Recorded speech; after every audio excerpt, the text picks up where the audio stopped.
Hi everyone, स्वागत है आपका हमारे यूट्यूब चैनल एप्टी विजार्ड में एक बार फिर से।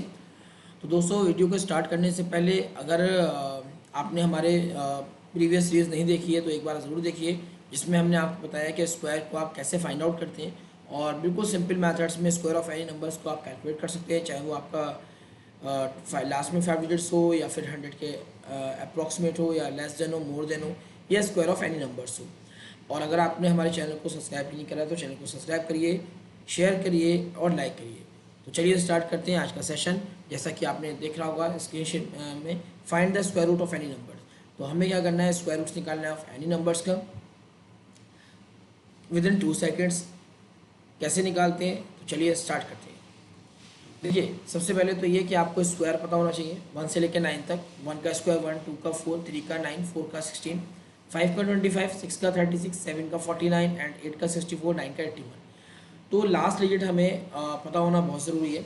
अब आप देखिए, आपके पास 3 एग्जाम्पल्स हैं, 289, 1024 एंड 3136। सपोज करिए हमें नहीं पता कि 289 किसका स्क्वायर होता है। तो आप देखो, अगर 289 की बात करें, स्क्वायर में 2 का पेयर्स बनता है, तो आप भी यहाँ क्या करेंगे, 2 का पेयर्स ब्रेक, 2 पार्ट्स में ब्रेक करेंगे। यहाँ भी देखिए 2 पार्ट्स में ब्रेक करिए। अब आप देखोगे यहाँ पे लास्ट में डिजिट आपका 9 है, यहाँ आपका 4 है। तो आप बताइए ऐसा कौन सा स्क्वायर है जिसके लास्ट में 9 आता है। तो आप बोलोगे सर एक तो 3 है और एक कितना है आपका 9, यानी कि 7 के स्क्वायर में आता है। तो यहाँ आपको मिलेगा 3 और ये हो जाएगा आपका 9। मतलब 3 का स्क्वायर करेंगे तो आपको लास्ट डिजिट 9 मिलेगा, 7 का स्क्वायर करेंगे तो आपको लास्ट डिजिट 9 मिलेगा। अब आप देखिए आपके पास ये बचता है 2। तो आप देखो 2 से ऐसा कौन सा स्क्वायर है जिसकी वैल्यू या तो 2 हो या 2 से कम हो। तो आप बोलोगे 1। अब आप इन दोनों को मर्ज करें या इनको एक साथ लिखेंगे। तो आप देखो, जब आप इसको इस तरह से लिखोगे तो आप बताइए आपके पास आंसर कितना आएगा। एक आपको मिलेगा 13 और एक आपको मिलेगा, सॉरी, इसको लिखिएगा 7, क्योंकि 7 के स्क्वायर में आता। एक आपको मिलेगा 17। अब आप देखो, या तो आपका आंसर 13 होगा या आपका आंसर 17 होगा। हमें क्या करना है, जो भी नंबर्स आपके पास है, ध्यान से समझिएगा, जो भी नंबर आपने यहाँ लिखा, इट मीन्स आप यहाँ देखिए 1 लिखा है आपका, ये वाला 1। तो 1 का आपको लेना है नेक्स्ट नंबर, ये आपका हो जाएगा 2। तो यहाँ आपको लिखना है 2 1 2। अब आप क्या करिए, इनको कंपेयर कराइए। अगर ये दोनों, ये वाला 2 ये 2 अगर आपका इक्वल है या फिर आपका लेस देन है, या तो इक्वल हो या लेस देन हो, तो आप बताओ इक्वल होगा। अगर इक्वल है तो आंसर हो जाएगा मोर देन, यानी कि आंसर हो जाएगा 17। देखिए एक बार फिर से देखते हैं। एक बार कॉन्सेप्ट आप समझिए। अभी मैं आपको एग्जाम्पल और कराऊंगा, बिल्कुल डिटेल से बताना पड़ रहा है, इसलिए थोड़ा सा टाइम लग रहा है। अभी आप इसको सॉल्व करेंगे 2 क्वेश्चन के बाद, फिर आप देखिएगा कितना कम टाइम आपको लगेगा। तो आप देखो, ये लिखा था 4, 4 किसके लास्ट में आता है, आप बोलोगे 2 और ये हो जाएगा आपका 8।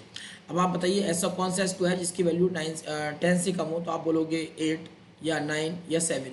तो आप देखो 9 आएगा, 9 होता है 3 का स्क्वायर। इसका मतलब क्या हुआ, हमारा आंसर या तो 32 हो जाएगा, ठीक है, और या फिर क्या होगा 38 हमारा आंसर हो जाएगा। तो मैंने आपसे कहा यहाँ पे जो भी आपके पास नंबर्स लिखा हुआ है, आप देखो 3 का नेक्स्ट नंबर कितना होता है 4, 3 4 सा होता है 12।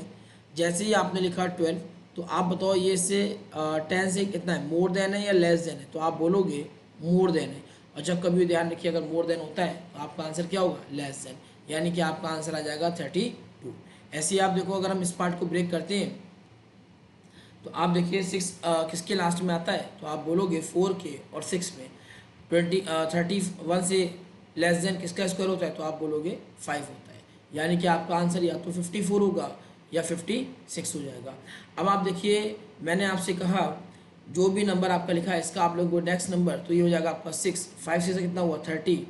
तो आप देखिए ये से कितना है, लेस देन है 31 और 30। तो आपका आंसर क्या आएगा, मोर देन, यानी कि आपका आंसर आ जाएगा 56 आ जाएगा। तो देखिए हमारे पास कुछ और एग्जाम्पल है, एक बार इन एग्जाम्पल को देखते हैं और बताएंगे कि इसका आंसर विद इन 2 सेकेंड्स में आप कैसे कैलकुलेट कर पाते हैं। तो एक एग्जाम्पल लिखिएगा, ये लिखा है आपका 2916। सपोज करो मुझे इसका स्क्वायर रूट निकालना है। तो आप देखिए कितना फास्ट आप कर सकते हैं अगर आपने तीनों पैटर्न समझ पाए। सबसे पहले आप 2 पार्ट से ब्रेक करेंगे, उसके बाद आप देखेंगे लास्ट डिजिट आपका 16 है, तो 16 किसके लास्ट में आता है। तो आप बोलोगे 4 से और आपका 6 का, क्योंकि 6 का स्क्वायर 36 होता है। अब 29 से लेस देन देखना है, तो आप बोलोगे 5। यानी कि ये बात क्लियर हो गई, या तो आपका आंसर 54 होगा या फिर आपका आंसर 56 होगा। अब हमें चेक करना है कि इसमें करेक्ट कौन सा है। तो जो भी नंबर आपने यहाँ 5 लिखा था, 5 का लीजिए नेक्स्ट नंबर 6, ये हो जाएगा आपका 30, और इसको कंपेयर करा दिए। देखिएगा ये इससे मोर देन है, ये इससे 29 30 मोर देन है, तो आंसर हो जाएगा आपका लेस देन, आंसर होगा आपका लेस देन। ऐसे ही देखिए दूसरा एग्जाम्पल देखते हैं। एक आपका है 77 44। तो आपने क्या करना है, इसको दो पार्ट से ब्रेक कर देना है। जैसे ही आप दो पार्ट से ब्रेक करोगे तो आप देखो 4 किसके लास्ट में आता है, एक आपका आएगा 2 और एक आपका आएगा 8। 77 से लेस देन किसका स्क्वायर होता है, तो आप बोलोगे इसका स्क्वायर हो जाएगा आपका 8, यानी कि आपका आंसर आएगा 82 और एक आंसर हो जाएगा आपका 88।